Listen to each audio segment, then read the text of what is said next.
काय मोबाईल पाहाला दिन फेकून 17 तारीख आहे आज भाऊ आणि 21 फेब्रुवारी 10वीची आणि 11 फेब्रुवारी 12वीची परीक्षा आहे. 34 दिवस राहिली 10वीची आणि 24 दिवस राहिली. तुला काही म्हणायला जावा तर तू घरी एकाचे दोन सांगतो आणि तू पालक तू पाहून आम्हाला मास्तराच्या माईला घोडे लावतो. माईला अवघड झालंय. ना पोराला गरज आहे ना बापाला गरज आहे, फक्त मास्तरालाच गरज आहे. त्या परीक्षेचं टेन्शन आहे. अशा पालकांना सांगावं कागणे सर. गोष्ट जराशी समजून घ्या. आपली पोरगी ट्युशनला सोडणे म्हणजे आपली जबाबदारी नाही. आपली पोरगी तिथं तिची मैत्रीण कोण आहे, ती मैत्रीण कोणत्या अँगलची आहे, त्या मैत्रिणीचे संस्कार कसे आहेत, ती आपल्या पोरीला डायरेक्ट घरी आणायली का तिच्या मित्राला बोलायला लावायली, ह्या गोष्टीचा थोडा विचार करणं गरजेचं आहे.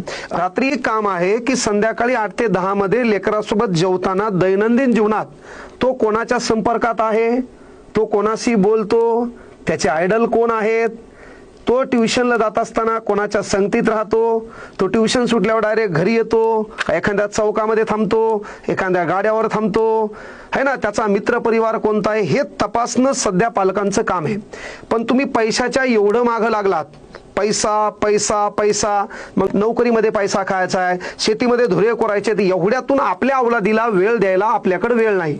मग याच्यातून काय व्हायलंय, जर येणाऱ्या काळात ह्या अवलादी महाराष्ट्रामध्ये नीट ठेवायच्या असतील तर हप्त्यातून एकदा अवलादीला हाना, त्याचं चुको न चुको तरी हाना, वार ठरवा.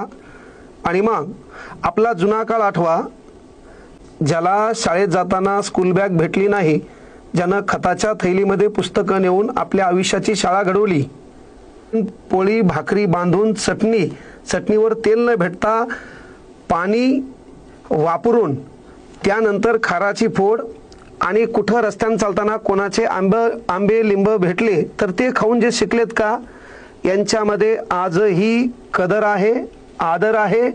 आणि मोठाले ज्येष्ठ लोक बाजूला उभे असल्यावर त्यांच्या समोर काय बोलावं काय बोलू नाही याची अक्कल आहे.